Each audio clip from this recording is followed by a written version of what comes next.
Hello everyone, welcome back to Ajith movie motives YouTube channel. నేను ఈ వీడియోలో రీసెంట్గా సందీప్ కిషన్ గారి వెబ్ సిరీస్ సూపర్ సుబ్బుని ఎక్స్ప్లెయిన్ చేయబోతున్నాను. ఈ సిరీస్లో ఆల్రెడీ మనం 4 ఎపిసోడ్స్ ఎక్స్ప్లెయిన్ చేసుకున్నాం. సిరీస్ చాలా ఇంట్రెస్టింగ్గా ఉంటుంది. ఇది పార్ట్ 2 వీడియో. మీలో ఎవరైనా పార్ట్ 1 చూడకుండా ఉంటే పార్ట్ 1 లింక్ని కింద డిస్క్రిప్షన్లో కామెంట్ బాక్స్లో పిన్ చేస్తున్నాను, చెక్ ఇట్ అవుట్. ఇంకా ఏ మాత్రం లేట్ చేయకుండా నేనైతే ఎపిసోడ్ 5లోకి వెళ్ళిపోతున్నాను.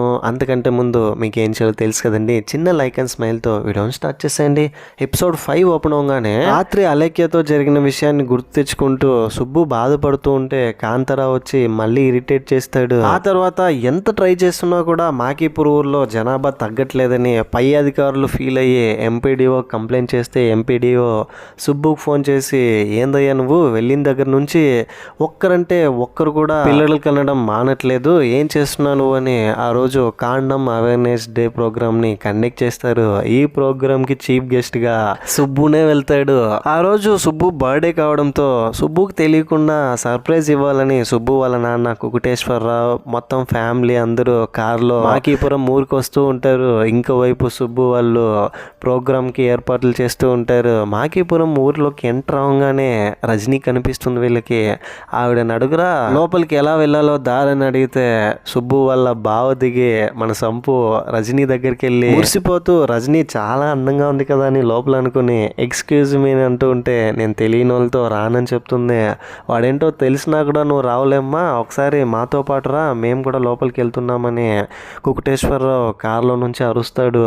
ఇది విన్న తను సర్లే అని సంపుని చూసి తన వెనకాలే వెళ్తుంది. తన పక్కన కూర్చోబెట్టకుండా రజనీని ముందు కూర్చోబెట్టి, చెప్పమ్మా నీ పేరేంటి, మాకీపూర్ వెళ్ళడానికి దారి మాకు కనిపించట్లేదు, లోపలికి ఎలా వెళ్ళాలో చెప్పు, మా అబ్బాయి సుబ్బు ఉన్నాడు, సుబ్బుని కలవడానికి వెళ్తున్నామని చెప్తారు. హో సుబ్బు సారా, చాలా మంచోళ్ళు, ఎలా కలవాలి ఎలా కలవకూడదు, ఎలా కలిస్తే ఆరోగ్యంగా ఉంటాము అని చెప్తూ ఉంటాడు అని చెప్తుంది. ఇదంతా విని ఎలా కలవాలా ఏంటిది, మావాడు ఏంటి చేస్తున్నాడని సుబ్బు వాళ్ళ నాన్నకు డౌట్ వస్తుంది. సుబ్బు సార్ ఏం చెప్పినా మంచిగా మాకందరికీ అర్థమయ్యేటట్టు చెప్తాడని రజనీ అంటే వాళ్ళ నాన్న, ఓ అలాగా, పల్లెటూరు వాళ్ళు కదా అర్థమయ్యేలో వాళ్ళ భాషలోనే చెప్పింటాడని అనుకుంటాడు.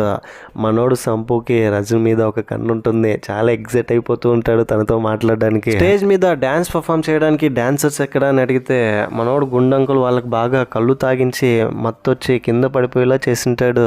ఈ ప్రోగ్రామ్ని సక్సెస్ఫుల్గా కండక్ట్ చేయకుండా ఆపాలని, దాంతో సుబ్బు స్వాతి వీళ్ళందరూ కలిసి వాళ్ళే పర్ఫామ్ చేయాలని వేరే ఆప్షన్ లేక డైలాగ్స్ నేర్చుకుని రిహార్సల్ చేసుకుని మరి స్టేజ్ మీద పర్ఫామ్ చేస్తారు. స్టేజ్ మీద సుబ్బు పర్ఫామ్ చేస్తున్నాడు మన సంపు చూసి, బావా మన సుబ్బు అంటే, సుబ్బునా ఇక్కడేం చేస్తున్నాడని అక్కడే కార్ దిగి, మన సుబ్బు ఇక్కడేం చేస్తున్నారని కార్ దిగి చూస్తే సుబ్బు అక్కడ ఉన్నాడు. అప్పటికే సుబ్బు వాళ్ళ నాన్న కుకుటేశ్వరరావు వాళ్ళందరినీ చూసి అక్కడ నుంచి పారిపోయి ఉంటాడు. ఇంకా మా నాన్న నన్ను ఇక్కడ ఇలా చూస్తే అంతే, ఇంటి లోపలికి వెళ్ళి ఇంట్లో అతను ఎడ్యుకేషన్ ఆఫీసర్ గా వచ్చానని తెలియకూడదని ఇంట్లో ఉన్న వస్తువులన్నింటినీ తీసి ఎక్కడివక్కడ కనబడకుండా మార్చేస్తూ ఉంటారు. ఈలోపు సర్పంచ్ రజనీ వీళ్ళందరూ కుకుటేశ్వరరావు ఎందుకు వచ్చాడో తెలుసుకుని సుబ్బు వాళ్ళ ఇంటికి తీసుకొస్తారు. ఇంటికి రాగానే ఇంటిని చూసి, ఏంట్రా ఇలాంటి ఇంట్లో నువ్వు ఉంటున్నావా అని ఇంట్లో ఉన్న స్వాతిని చూస్తే, ఎవరి అమ్మాయి అంటాడు. సడన్ గా ఆ అమ్మాయి చేతిలో చీపురు కట్టి రావడంతో, పని మనిషి నాన్న ఇల్లు గలీజ్గా ఉంది కదా క్లీన్ చేయడానికి తనని తోడుకున్నానని చెప్పి కవర్ చేస్తాడు. అందరూ ఇంకా అక్కడ నుంచి వెళ్ళిపోతుంటే రజనీ వెళ్ళిపోతుందని మన సంపు అనుకుని రజనీ దగ్గరికి వెళ్ళి, రజనీ గారు మళ్ళీ ఎప్పుడు కలుస్తారని అంటాడు. కలవడం ఏంటి, మీరు కావాలంటే డైరెక్ట్ గా ఇంటికి వచ్చేయండి స్మైల్ చేసి సిగ్గుపడుతూ వెళ్తుంది. దాంతో మనోడు మేఘాల్లో తేలిపోతాడు. లోపల పని మంచిగా స్వాతి చాయ్ పెట్టుకుని వస్తే కుకుటేశ్వరరావు తాగి, ఈ ఊర్లో నచ్చింది ఏదైనా ఉందంటే అది నీ చాయ్ అమ్మా, చాలా బాగుంది, ఇదిగో ఖర్చులకి డబ్బులు ఉంచుకొని డబ్బులు తీసిస్తాడు స్వాతికి. సుబ్బు వాళ్ళ అమ్మ సుబ్బు కోసం పిండి వంటలు చేసి తీసుకొస్తుంది. టిఫిన్ బాక్స్ ఓపెన్ చేస్తే బాక్స్ మీద న్యూస్ పేపర్లో ఆ న్యూస్ ఉంటుంది, వాళ్ళ ఫోటో ఉంటుంది, మాకీపురంలో స్టార్ట్ అయిన ఎడ్యుకేషన్ అనే ఫోటో. ఇంకా ఆ ఫోటోని సుబ్బు వాళ్ళ నాన్న కుకుటేశ్వరరావు చూసిండడు. ఇంట్లో చిన్న పిల్లాడు నాకు ఆ బాక్స్ కావాలని సబ్జా మీద ఉన్న బాక్స్ చూసి తీసి ఇవ్వమంటే సుబ్బు స్వాతి వీళ్ళెవరు బాక్స్ ని తీసి ఇవ్వరు. అందులో ఉన్న థింగ్స్ ని చూస్తే ఇంకా అంతేని చాలా ప్రొటెక్షన్ ప్యాకెట్స్ ఇవన్నీ ఉంటాయి. మన సంపు ఏమో, బావా రజనీ నాకు చాలా నచ్చేస్తుంది, అయినా నేను ఎన్నాళ్ళని పెళ్లి చేసుకోకుండా ఉంటాను, పదండి బావా సంబంధం మాట్లాడదామని పెళ్లి సంబంధం మాట్లాడడానికి రజనీని చేసుకోవాలని అక్కడ నుంచి వెళ్తారు. సంపు అని కుకుటేశ్వరరావు వెళ్తూ ఉంటే దారి మధ్యలో ఒక ఆవిడని, రజనీ వాళ్ళ ఇంటికి ఎలా వెళ్ళాలంటే, సచ్చినోడా అని మూతి తిప్పుకుంటుంది. మరి నేనేం అడిగాను బావా, అడ్రస్ కదా అడిగాను, దానికెందుకు అలా మొహం పెడుతుందని ఇంకొంచెం ముందుకెళ్ళి కొంతమంది మగవాళ్ళని అడిగితే రజనీ వాళ్ళ ఇంటికా, ఇదిగో ఇలా వెళ్ళి అలా లెఫ్ట్ తీసుకోండి అని చెప్తారు. ఎలాగోలాగా ఫైనల్లీ రజనీ వాళ్ళ ఇంటికి వచ్చేస్తారు. సంపు ఆనందానికి అంతే లేదు. రజనీ తనని చూసి నవ్వింది, సిగ్గుపడిందని, నేను కూడా తనకి నచ్చింటానని. లోపలికి వెళ్ళిన తర్వాత లోపల నుంచి ఒకడు బయటకు వచ్చి, ఏంటి ఇద్దరు ఒకేసారి వెళ్తారని అంటే, ఒకేసారి వెళ్ళడం ఏంటి అని లోపలికి వెళ్తారు. లోపలికి వెళ్ళిన తర్వాత రండి రండి చెప్పండి, ఇద్దరు ఒకేసారి వస్తారా లేదా విడివిడిగా వస్తారా అంటే, ఏంటండి అలా అంటున్నారు, మా వాడు సంపు ఉన్నాడే చూడడానికి వయసు అయిపోయిన వాళ్ళ కనిపిస్తున్నాడు కానీ అంత వయసు ఏం అవ్వలేదని అతని గురించి పొగుడుతూ ఉంటాడు. ఈలోపు ఈ విషయం తెలుసుకున్న సుబ్బు, ఎక్కడ సుబ్బు ఎడ్యుకేషన్ ఆఫీసర్ అని తెలిసిపోతుందేమో అని అక్కడ నుంచి పరిగెత్తుకుంటూ వస్తాడు. ఇక్కడికి వచ్చిన తర్వాత విషయం అర్థం చేసుకున్న సుబ్బు, ఏంటి బావా ఆ అమ్మాయి నువ్వు పెళ్లి చేసుకోవడం ఏంటనంటే, మరేమో రజనీ నన్ను చూసి నవ్విందిరా, సిగ్గుపడిందిరా, నాకు కూడా తను నచ్చింది, మేనేజ్ చేయరా అని అంటే, ఆల్రెడీ తనకి పెళ్లి ఫిక్స్ అయిపోయిందా అని వాళ్ళ నాన్నతో చెప్పి వాళ్ళని తీసుకెళ్లిపోతాడు. మనోడు మనసు విరిగిపోతుంది. ఆ తర్వాత స్వాతి సుబ్బుకి ఇవ్వాలని ఒక గిఫ్ట్ రెడీ చేస్తుంది. గిఫ్ట్ ఇచ్చి, ఇది చూసి, ఇదిగో ఈ రాళ్ళు సిటీ లైఫ్, ఈ మట్టి విలేజ్ లైఫ్, నీ సిటీ లైఫ్ మాకీపూర్ విలేజ్ లైఫ్ నీ సిటీ లైఫ్ ని ఎలా ఫీల్ చేస్తుందో చూడని ఆ గిఫ్ట్ ని చూపిస్తే సుబ్బు కూడా ఆ గిఫ్ట్ నచ్చుతుంది. ఆ తర్వాత సుబ్బు సార్ బర్త్డే అని బ్యానర్ వేయిస్తారు. సార్ అని SIR రాయకుండా SAR రాయడంతో కుకటేశ్వరరావు సర్పంచ్ తో ఏర్పాట్లన్నీ బాగానే ఉన్నాయి కానీ SIR రాసింటే బాగుండేది, ఐ బదులు ఏ పెట్టేశారని చెప్తాడు. ఏదో తెలియక చేసాం సార్ అని అంటాడు. ఇంకా అందరూ అక్కడ నుంచి వెళ్ళిపోతూ సుబ్బు వాళ్ళ అమ్మ సుబ్బు దగ్గరకు వచ్చి, ఒకసారి నువ్వు వచ్చి దివ్యతో మాట్లాడు, మొన్న వాళ్ళతో మాట్లాడాను, ఏదో అమెరికా వెళ్తుందంట ఏదో జాబ్ కోసం, ఈ విషయం నీతో చెప్పలేదా అంటే, లేదమ్మా చెప్పలేదని బాధపడతాడు. ఆ తర్వాత MPDO నుంచి ప్రెజర్ రావడంతో ఈ ఊర్లో నలుగురైనా పిల్లలు పుట్టకుండా మగవాళ్ళు ఆపరేషన్ చేయించుకోవాలని ఒక నలుగురిని చేయించవయ్యానంటే సుబ్బుకి ఏం చేయాలో తెలియక వాళ్ళ నలుగురు ఫ్రెండ్స్ ఊర్లో గిరిధర్, కిషన్ వీళ్ళందరినీ తీసుకెళ్లి హాస్పిటల్లో వాళ్ళకి ఏం చేస్తున్నారో చెప్పకుండానే ఆపరేషన్ చేయిస్తాడు. కానీ సుబ్బు మనసులో మాత్రం గిల్ట్ అలాగే ఉంటుంది, ఏం చెప్పకుండా వీళ్ళతో చేయిస్తున్నామే అని. సుబ్బు మీద ఉన్న అభిమానం, ఫ్రెండ్షిప్ తో వీళ్ళు నమ్మి ఇక్కడికి వచ్చింటారు. ఆ తర్వాత దివ్య గురించి తలుచుకుని బాధపడుతూ ఉంటే సరిగ్గా అదే టైంలోనే అలేఖ్య అక్కడికి వచ్చి, సార్ నేను భయపడిందే అయింది, నేను ప్రెగ్నెంట్ అయ్యానని చెప్తుంది. అలేఖ్య ప్రెగ్నెంట్ అయిందని తెలియడంతో ఇంకా వేరే ఆప్షన్ లేక సుబ్బు హాస్పిటల్ తీసుకెళ్లి ఆ అమ్మాయికి అబార్షన్ చేయిస్తాడు. అబార్షన్ చేయిస్తుంటే మన గుండంకులు అదే టైంలోనే అలేఖ్య ఎవరికి కనబడకుండా ఫేస్ కి క్లాత్ కట్టుకుని ఉంటుంది. ఇది చూసిన గుండంకుల్ సుబ్బు మీద అనుమానం వచ్చి, ఇక్కడేం చేస్తున్నారు సార్ అని అంటే, స్టడీ మెటీరియల్ కోసం ఇక్కడికి వచ్చాను, టీచర్ కదా అని చెప్తాడు. కానీ గుండంకుల్ మాత్రం ఏదో అనుమానం, ఏదో దాస్తున్నాడు ఇతనని అతని ఫేస్ ఎక్స్ప్రెషన్ చూసి అబార్షన్ కంప్లీట్ చేసుకుని ఇంటికి తీసుకెళ్తాడు. వెళ్తూ వెళ్తూ ఇద్దరు ఒకే ప్లేస్ లో దిగితే డౌట్ వస్తుందని ముందు అలేఖ్య దిగుతుంది. ఆ తర్వాత ఇంకో స్టాప్ లో సుబ్బు దిగుతాడు. ఆ తర్వాత ఆ ఊర్లో ఉన్న వాళ్ళందరికీ కపుల్ కౌన్సిలింగ్ ఇస్తాడు.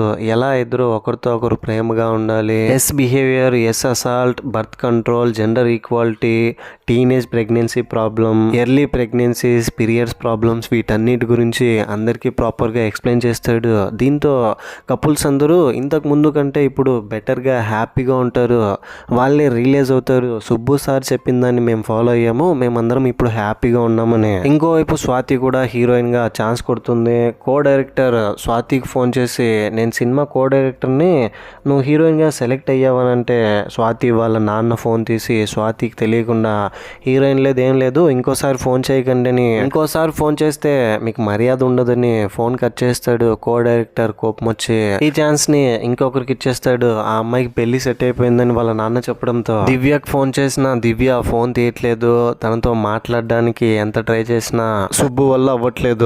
ఎడ్యుకేషన్ ఆఫీసర్ గా మాకీపూర్లోకి వెళ్ళి సుబ్బు చాలా బాగా అక్కడున్న ప్రజలందరినీ ఎడ్యుకేట్ చేస్తున్నాడని FM రేడియోలో సుబ్బు వాళ్ళ బావ విని ఈ విషయం కుకటేశ్వరరావుకి చెప్పాలని ట్రై చేస్తాడు. ఈలోపే కుకటేశ్వరరావు అర్జెంటుగా ఒక ఇంపార్టెంట్ మీటింగ్కి వెళ్ళాలి నేనని మీటింగ్ తీసుకెళ్ళమంటాడు. ప్రోగ్రామ్ ఏంటో తెలియకుండానే అక్కడికి వెళ్ళి స్పీచెస్ ఇచ్చి ఆ తర్వాత బాక్స్ను ఓపెన్ చేస్తే అందులో ప్రొటెక్షన్ ప్యాకెట్స్ ఉంటాయి. దీన్ని చూసి ఇలాంటి ప్రోగ్రామ్కి నన్ను చీఫ్ గెస్ట్గా పిలుస్తారని అక్కడున్న మేనేజ్మెంట్తో కోప్పడి ఫోటోలు తీస్తుంటే నా ఫోటో కనుక పేపర్లో వచ్చిందంటే నీ మీద పోలీస్ కంప్లైంట్ ఇస్తా చూడని కోప్పడి రచ్చ చేసి వచ్చేస్తాడు. స్వాతి హైదరాబాద్కి వచ్చి కో డైరెక్టర్ దగ్గర సార్ నా హీరోయిన్ ఛాన్స్ ఏమైందనంటే ఇంకెక్కడ హీరోయిన్ ఛాన్స్ అమ్మా, నువ్వే హీరోయిన్గా సెలెక్ట్ అయ్యావు. మీ నాన్నకు ఫోన్ చేస్తే మీ నాన్న నీకు పెళ్లి సంబంధం సెట్ అయిందన్నాడు, ఇంకోసారి ఫోన్ చేయొద్దని అవమానించాడు. వెళ్ళి మీ నాన్నతో మాట్లాడుకో, నీకెందుకమ్మా హీరోయిన్ కళ్ళన్నీ వచ్చేస్తారు మా తల తినడానికని తనతో మాట్లాడితే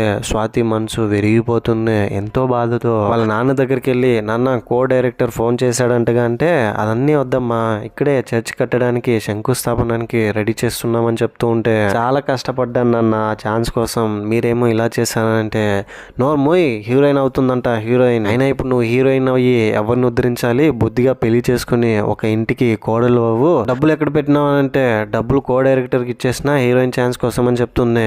ఆ డబ్బు ప్రజల డబ్బే ఫండ్స్ కోసం కలెక్ట్ చేసిందనంటే హీరోయిన్ అయిన తర్వాత ఇచ్చేయాలనుకున్నాను అంటుంది. దాంతో వాళ్ళ నాన్న నువ్వు నా దృష్టిలో రజనీ సమానమే, తను చేస్తున్నది నువ్వు చేస్తున్నది రెండు ఒకటే అనిపిస్తుందని రజనీతో స్వాతిని పోల్చి చాలా హర్ట్ చేస్తాడు. స్వాతి ఇంకా ఎమోషనల్ అయ్యి అక్కడ నుంచి ఏం మాట్లాడకుండా వచ్చేస్తుంది కన్న తండ్రి ఇలా మాట్లాడడంతో. ఎప్పట్లాగానే సుబ్బు దివ్యకు ఫోన్ చేయాలని వచ్చి ఫోన్ చేస్తుంటే ఈసారి సుబ్బు కాల్ దివ్య లిఫ్ట్ చేసి చూడు సుబ్బు ఇంతవరకు జరిగిందంతా మర్చిపోదాం, ఇప్పుడిప్పుడే నా డోర్స్ అన్ని ఓపెన్ అవుతున్నాయి, అమెరికాలో నాకు జాబ్ వచ్చింది, 1.5 years వెళ్ళి అక్కడే నన్ను నేను ఎక్స్ప్లోర్ చేయాలనుకుంటున్నాను, ఆ తర్వాత కూడా మన ఇద్దరి మధ్య ఇదే ఫీలింగ్ ఉంటే మనం ఇద్దరం పెళ్లి చేసుకుందామని చెప్తుంది. ఈ మాటలు విన్న తర్వాత సుబ్బుకి ఏం మాట్లాడాలో అర్థం కాక కాల్ కట్ చేస్తాడు ఆల్ ది బెస్ట్ అని చెప్పి. ఆ తర్వాత ఇంటికి వచ్చి దీని గురించి ఆలోచిస్తూ ఫుల్ ఫ్రస్ట్రేట్ అయ్యి అప్పటికే వాళ్ళ ఊర్లో సుబ్బు ఫ్రెండ్స్ అయిన గిరిధర్, కిషన్ వీళ్ళందరితో కలిసి మందు తాగి చాలా అంటే చాలా కోప్పడి బాధపడి ఇంటి దగ్గరికి రాగానే మీరు చాలా మంచి ఫ్రెండ్స్, నాకు చిన్నప్పటి నుంచి నేను ఎవరితోనూ ఇలా గడపలేదు, ఇప్పుడే నేను నాలా బ్రతుకుతున్నానని వాళ్ళందరినీ మీరు నాకు దొరికినందుకు చాలా హ్యాపీగా ఉందని వాళ్ళు కూడా సార్ మీకోసం మేము ఏమైనా చేస్తామని హక్ చేసుకుంటారు. ఆ తర్వాత ఇంకా ఫుల్ మత్తులో ఇంటికి రాగానే ఇంట్లో స్వాతి ఏడుస్తూ కూర్చుంటుంది. ఏం స్వాతి ఏమైందని అంటే అంతా అయిపోయింది, నా హీరోయిన్ కళ చెదిరిపోయింది, ఎందుకని అమ్మాయిగా పుడితే ఇన్ని ప్రాబ్లమ్స్, ఏదైనా సాధించాలంటే ఒక మగాడి అప్రూవల్ ఎందుకు అవసరం, ఒక అమ్మాయిగా పుట్టడమే తప్పు సార్ అని ఏడుస్తూ చాలా అంటే చాలా ఎమోషనల్ అవుతూ ఉంటే అప్పటికే బాధలో ఉన్న సుబ్బు మరి నా బాధ ఎవరితో చెప్పుకోను, దివ్య పెళ్లి క్యాన్సిల్ చేయించుకుందని జరిగిందంతా చెప్పి సుబ్బు కూడా ఎమోషనల్ అవుతాడు. ఏంటి సార్ మీరు నేను నా బాధని చెప్పుకుందామంటే మీరు మీ బాధ చెప్పి నన్ను ఎమోషనల్ చేయించారని స్వాతి సుబ్బు ఫోర్ హెడ్ మీద కిస్ చేస్తుంది. ఆ తర్వాత వీళ్ళిద్దరూ ఒకరినొకరు అర్థం చేసుకుని ఇంటిమేట్ అవుతారు ఫిజికల్గా. నెక్స్ట్ డే మార్నింగ్ లేచి తన కోసం వంట ప్రిపేర్ చేసి స్వాతి ఇల్లు మొత్తం క్లీన్ చేసి నేను వెళ్తానని వెళ్ళిపోతుంది. ఆ తర్వాత సుబ్బు కోసం ఎప్పట్లాగే వాళ్ళిద్దరూ కలిసే ప్లేస్లో వెయిట్ చేస్తూ ఉంటుంది. సుబ్బు తనని కలవడానికి వెళ్ళి నేను రాత్రి నీతో టైం స్పెండ్ చేయడం చాలా హ్యాపీగా అనిపించింది, ఇదిగో నా దగ్గర కొన్ని డబ్బులు ఉన్నాయి తీసుకొని డబ్బుల్ని ఇస్తాడు. దాంతో స్వాతి ఇంకా హర్ట్ అవుతుంది, నేను రాత్రి నీతో నేను ఉన్నదానికి డబ్బులు ఇస్తున్నావా, మా నాన్న అనిందే ఇప్పుడు నువ్వు నిజం చేసావు కదా అని కోప్పడి అక్కడి నుంచి వెళ్ళిపోతే సుబ్బు అది కాదు నా ఉద్దేశం, నువ్వు హీరోయిన్గా ట్రయల్స్ చేస్తున్నావు కదా నీకు ఏదైనా ఉపయోగపడుతుందేమో అని ఇచ్చానని చెప్తాడు. సుబ్బు చెప్తున్నది వినిపించుకోకుండానే వెళ్ళిపోతుంది. ఆ తర్వాత అదే రోజు వాళ్ళ ఊర్లో జాతర ఉంటుంది. జాతరలో అందరూ వైభవ్తో సెలబ్రేట్ చేసుకుంటూ ఉంటే అక్కడ కూడా ఒక ప్రోగ్రామ్ని కండక్ట్ చేస్తాడు సుబ్బు. జాతరలో స్వాతిని చూస్తాడు, స్వాతి కూడా సుబ్బుని చూస్తుంది కానీ సుబ్బుతో మాట్లాడదు. స్టేజ్ మీదకెక్కి మన గుండంకుల్ మీకు ఎవరికి తెలియని ఒక నిజం చెప్పబోతున్నాను నేను, అందరూ దయచేసి చాలా కేర్ఫుల్గా వినండి, ఇక్కడికి వచ్చాడే సుబ్బు సార్ ఎడ్యుకేషన్ ఆఫీసర్గా, అతను మీరు అనుకున్నట్టు మంచోడు కాదు, మీ జీవితాలని మార్చేయడానికి వచ్చారని అనుకుంటున్నారు కదా, మన ఊర్లోనే ఒక అమ్మాయిని పాడు చేసి ఆ అమ్మాయిని తీసుకెళ్లి అబార్షన్ చేయించుండు అని చెప్తాడు. ఇది వినంగానే ఊర్లో ఉన్న వాళ్ళందరూ షాక్ అవుతారు. అక్కడున్న స్వాతితో సహా అక్కడే ఉన్న అలేఖ్య ఇది విని భయపడిపోతుంది. ఎక్కడ అలేఖ్య మ్యాటర్ బయటపడిపోతుందేమో, అలేఖ్య గురించి అందరూ చెప్తారేమో అని. కానీ అతనికి మాత్రం ఆ అమ్మాయికి అబార్షన్ చేయించాడు, ఆ అమ్మాయి ఎవరో అతని నోట్లోనే చెప్పించండి అని ఉండంకుల్ అందరితో చెప్తాడు. ఇది వినంగానే ఊర్లో ఉన్న వాళ్ళందరూ సుబ్బు మీద అటాక్ చేస్తారు, సుబ్బుని కొట్టడానికి ప్రయత్నిస్తారు. సర్పంచ్ అక్కడికి వచ్చి ఆపండి, ఇంకో వారం రోజుల్లో మన ఊరికి వాటర్ ట్యాంక్ శాంక్షన్ అవ్వబోతుంది. ఆ ప్రోగ్రామ్ అయిపోయిన తర్వాత సుబ్బుని ఏమైనా చేసుకోండి, అంతవరకు సుబ్బుని మన ఊర్లోనే సేఫ్గా ఉంచడం మన బాధ్యత అని చెప్తాడు. ఒక్క వారం రోజులే కదా, తర్వాత చూసుకుంటాంరా మీ సంగతిని. గుండంకుల్ వాళ్ళందరూ అక్కడి నుంచి వెళ్ళిపోతారు సుబ్బుకు వార్నింగ్ ఇచ్చి. నిజానికి ఆ రోజు రాత్రి అలేఖ్యతో ఏం జరిగిందంటే ఇద్దరి మధ్య ఏం జరిగిండదు. అలేఖ్య సుబ్బు దగ్గరకు వచ్చి, సార్ ఒక తప్పు జరిగిపోయింది, నేను నా బావతో కలిశాను, ఎక్కడ ప్రెగ్నెన్సీ వస్తుందేమో అని భయంగా ఉందని చెప్తుంది. ఆ తర్వాత మళ్ళీ ఆ భయం నిజమైందని కనబడడంతో హెల్ప్ చేయండి అని ఏడవడంతో ఎవరికి తెలియకుండా అబార్షన్ చేయించింటాడు అలేఖ్యకి. ఈ విషయం ఎవరితోనూ చెప్పకుండా ఉంటాడు. కానీ మనకి ట్విస్ట్ రివీల్ అవడం కోసం అలా చూపించుంటారు ఇద్దరి మధ్య ఏదో జరిగిందని. ఆ తర్వాత నెక్స్ట్ డే గిరిధర్, కిషన్ వీళ్ళందరికీ ఒక పోస్ట్ వచ్చిందని పోస్ట్ మ్యాన్ పోస్ట్ ఇవ్వడానికి వస్తే ఈ విషయం తెలుసుకున్న సుబ్బు అండ్ కాంతారావు వాళ్ళిద్దరూ ఈ పోస్ట్ కనుక వాళ్ళకి తెలిస్తే, అందులో ఉన్న మ్యాటర్ వాళ్ళకి తెలిస్తే వాళ్ళకి పిల్లలు పుట్టరని ఆపరేషన్ చేయించుకున్న విషయం తెలుస్తుంది. తెలిస్తే ఇంకా నన్ను వాళ్ళు ఏం చేస్తారో ఏంటో అని ఇద్దరు వెళ్ళి పోస్ట్ మ్యాన్ ని వాళ్ళకి ఇవ్వకుండానే ఆపి కార్డుని తీసుకుంటారు, దండోరా వేపిస్తారు. సుబ్బు సార్ ఊరిని దాటకుండా అందులో జాగ్రత్తగా చూసుకోవాలి. నెక్స్ట్ వీక్ మన ఊరికి ఎమ్మెల్యే వస్తాడు, మన ఊరికి వాటర్ ట్యాంక్ శాంక్షన్ చేపిస్తాడు, అంతవరకు సుబ్బుని సేఫ్గా ఉంచండి.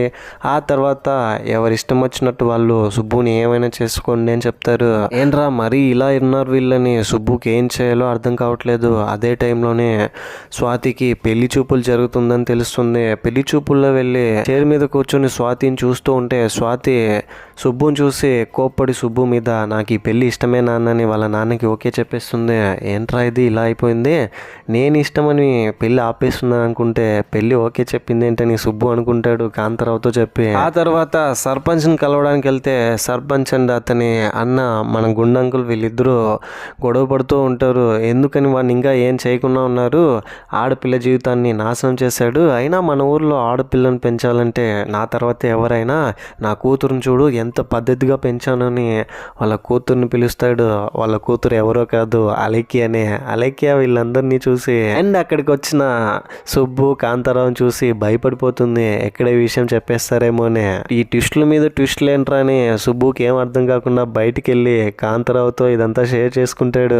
అలాగే కొన్ని రోజులు గడిచిపోతుంది. ఫైనలీ వీళ్ళ ఊరికి ఎమ్మెల్యే వచ్చి వాటర్ ట్యాంక్ శాంక్షన్ చేస్తాడు. శాంక్షన్ చేస్తూ సుబ్బుని పొగిడి సుబ్బుకి సన్మానం చేస్తాడు. ఇదంతా జరిగిందంటే ఈ ఊర్లో సుబ్బు వల్లనే, సుబ్బు వల్ల మీ ఊరికి ఎంత మంచి జరిగింది, మీరందరూ సుబ్బుని అభిమానించాలి, కృతజ్ఞతగా ఉండాలని సుబ్బు గురించి పొగిడి అక్కడి నుంచి వెళ్ళిపోతాడు. ఎమ్మెల్యే అక్కడి నుంచి వెళ్ళాడో లేదో గుండంకుల్ వాళ్ళ మనుషులు ఊర్లో కొంతమంది కలిసి సుబ్బుని చంపేయడానికి ప్రయత్నిస్తారు. ఆ తర్వాత దోమలు పొగ వదిలే వెహికల్ అక్కడ వెళ్ళడంతో ఆ పొగలో నుంచి తప్పించుకొని పారిపోతారు. సుబ్బు అండ్ కాంతారావు వీళ్ళిద్దరూ పారిపోతుంటే వీళ్ళ వెనకాలే ఊర్లో ఉన్న వాళ్ళందరూ తరుముకుంటూ వెళ్తారు. ఆల్మోస్ట్ ఇంకా వాళ్ళకి దొరికిపోయారు అనే టైంలో సడన్ గా అక్కడికి స్వాతి వచ్చి లిఫ్ట్ ఇచ్చి సుబ్బుని బైక్ లో తీసుకెళ్తుంది.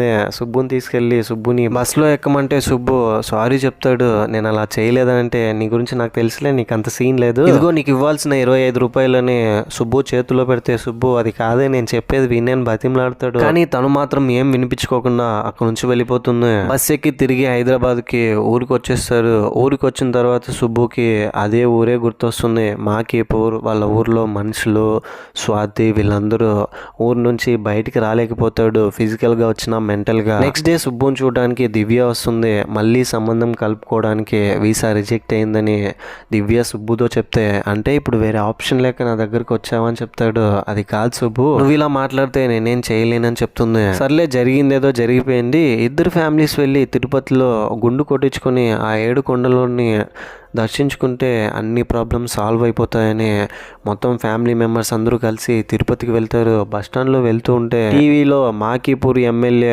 మాట్లాడుతూ ఉండడం చూస్తారు, సుబ్బుని అప్రిషియేట్ చేస్తుండడం. ఇదంతా చూసి కుకుటేశ్వరరావు షాక్ అవుతాడు, ఏంట్రా ఏం చెప్తున్నాడు వాడని. ఆ తర్వాత నీకు ఎలా మనసు వచ్చిందిరా ఇలా చేయడానికి అని అంటూ ఉంటే, ఇప్పటికీ మించిపోయింది ఏం లేదు బావగారు, ఉద్యోగం మానేసి వేరే ఉద్యోగం చేస్తానని చెప్పమనండి, మాకు ఈ పెళ్లి ఓకే అని దివ్య వాళ్ళ నాన్న అంటాడు. సుబ్బుకి ఏం చేయాలో చెప్పకుండా మాట్లాడకుండా అలా నిలబడి ఉంటే మాకీపురం బస్సు వస్తుంది. బస్సులో నుంచి నేను వచ్చేసాను, పెళ్లి క్యాన్సిల్ చేసుకొని నిన్ను వదిలి ఉండలేకపోయాను, నీ పైన కోపంతో ఈ పెళ్ళికి ఓకే చెప్పాను, కోపం కంటే ప్రేమే ఎక్కువ ఉందని తెలిసింది అని చెప్తుంది. ఇదంతా విని దివ్య వాళ్ళ నాన్న వాళ్ళే సంబంధం అండి అని కోప్పడి వచ్చేస్తాడు. దివ్య కూడా ఏం మాట్లాడకుండా సైలెంట్గా అక్కడ నుంచి వెళ్ళిపోతుంది. ఆ తర్వాత సుబ్బుకి, కాంతారావుకి, స్వాతికి ముగ్గురికి ఒకేసారి ఫోన్ కాల్ వస్తుంది. ఎవరు ఫోన్ తీయరు. ఏంటా ఫోన్ కాల్, ఎవరు మాట్లాడుతున్నారని కుకుటేశ్వరరావు ఫోన్ తీసుకుని ఎవరని తెలుసుకుంటే మన గుండె అంకుల్, ఏంట్రా ఎంత ధైర్యం ఉంటే నా కూతురికే కడుపు చేసి అబార్షన్ చేసి వెళ్ళిపోతావు, నువ్వు ఎక్కడ వెళ్ళినా హైదరాబాద్లో ఉన్నా కూడా నిన్ను పట్టుకుని నిన్ను చితక కొడతానరా, నిన్ను వదిలేదే లేదని ఫోన్లో వార్నింగ్ ఇస్తాడు. రామ నేను వింటున్నది చూస్తున్నదంతా అరే ఏంట్రా ఇదని కుకుటేశ్వరరావు చాలా ఫ్రస్ట్రేట్ అయిపోతాడు. ఆ తర్వాత సుబ్బు, మిస్టర్ కుకుటేశ్వరరావు, మనం ఇప్పుడు తండ్రి కొడుకుల్లా కాకుండా ఒక టీచర్గా మాట్లాడుకుందామా? ఏంటి సార్, మీకు స్టూడెంట్స్ ఎంతమంది? కొంతమంది, అది కూడా ఇయర్లీ మారిపోతూ ఉంటారు, 50 మంది ఉంటారు. నాకు మాత్రం ఒక ఊరే స్టూడెంట్స్ సార్, నేను చెప్పినట్టే వాళ్ళు వింటారు. మీరే నేర్పిస్తారు మ్యాథమెటిక్స్, నేనేం నేర్పిస్తానో తెలుసా? జీవితం ఎలా బతకాలో నేర్పిస్తాను. నేను కూడా ఒకప్పుడు మాకీపూర్, ఎడ్యుకేషన్, చీచి అనేవన్నీ ఇప్పుడు నేను కూడా నేర్పిస్తూ నిజమైన జీవితం ఏంటో నేర్చుకుంటున్నాను సార్. మీరు టీచర్ అయితే నేను టీచరే, మీరు మ్యాథమెటిక్స్ టీచర్ అని చెప్పుకుంటున్నారో ఎలాగో నేను కూడా I'm proud to be education officer అని చెప్తాడు. ఓ అలాగా, మేము ఎంత చెప్పినా నువ్వు మారవు అనమాట, నువ్వు చనిపోయావని ఇక్కడే నిన్ను వదిలేసి వెళ్ళిపోతాము, ఒక కొడుకున్నాడని నేను మర్చిపోతానని కుకుటేశ్వరరావు అన్న వాళ్ళ ఆవిడ, వాళ్ళ ఫ్యామిలీ అందరూ సుబ్బుని అక్కడే వదిలేసి కోపంతో అక్కడి నుంచి వెళ్ళిపోతారు. చనిపోయాడు, ఇంకా మాకు ఇంకా సుబ్బు లేడని. ఏం చేద్దామని స్వాతి సుబ్బుతో అంటే, ఏం చేయమంటావు, నువ్వు వెళ్ళి హీరోయిన్గా ట్రై చేయి, ఖచ్చితంగా ఈసారి నువ్వు సెలెక్ట్ అవుతావు, నేను మళ్ళీ మాకీపూర్కి వెళ్తానని కాంతారావు వద్దంటుంటే కూడా ధైర్యం చేసి మరి బస్లో మాకీపూర్కి వెళ్తాడు. ఎవరైతే అప్పటి వరకు మాకీపూర్లో ఫ్రెండ్స్గా ఉన్నారో గిరిధర్, కిషాన్, వీళ్ళందరూ ఒక్కసారిగా ఇతనికి ఎనిమీస్గా మారుతారు. వాళ్ళకి పిల్లలు పుట్టకుండానే వాళ్ళకి తెలియకుండానే ఆపరేషన్ చేయించాడని ఎమ్మెల్యే రూపంలో ఇది వీళ్ళకి తెలుస్తుంది. అందరూ వీళ్ళని చూసి నవ్వి అవమానపరుస్తారు. ఇదంతా సుబ్బుపై ఇంకా కోపాన్ని పెంచేలా చేసి కూతురుకి అలా చేశాడని మన గుండంకులు కూడా కోపంతో రగిలిపోతున్నాడు. సుబ్బు వస్తున్నారని బస్సులో ఒక్కసారిగా ఒక ఊరు మొత్తం కోపంతో సుబ్బు మీద అటాక్ చేయడానికి వెళ్తుంది. ఇంతటితో ఈ సీజన్ ఎండ్ అయిపోతుంది. సీజన్ 2 కూడా ఉంటుంది. క్లిఫ్ హ్యాంగర్ లాగా అలాగే వదిలేశారు. ఈ సిరీస్ పై మీ ఒపీనియన్ ఏంటి, నా ఎక్స్ప్లెనేషన్ మీకు ఎలా అనిపించింది అనే దాన్ని ఏదో ఒకటి కింద కమెంట్ బాక్స్లో తప్పకుండా నాతో షేర్ చేసుకోండి. అండ్ ఇలాంటి kind of movies and web series explanation videos కోసం మన ఛానల్ని సబ్స్క్రైబ్ చేసి బెల్ ఐకాన్ క్లిక్ చేసేయండి. చాలామంది మన వీడియోస్ చూస్తున్నారు కానీ సబ్స్క్రైబ్ చేసుకోవట్లేండి. మీకు గనక నా ఎక్స్ప్లెనేషన్ నచ్చితే మరిన్ని ఇలాంటి movies and web series explanation videos కోసం సబ్స్క్రైబ్ చేసుకోండి. ఇంతకంటే మంచి ఇంట్రెస్టింగ్ మూవీ ఎక్స్ప్లెనేషన్ వీడియోతో మీ ముందుంటాను. అంతవరకు సేఫ్గా ఉండండి, నవ్వుతూ ఉండండి, నవ్విస్తూ ఉండండి. Thank you. జై హింద్.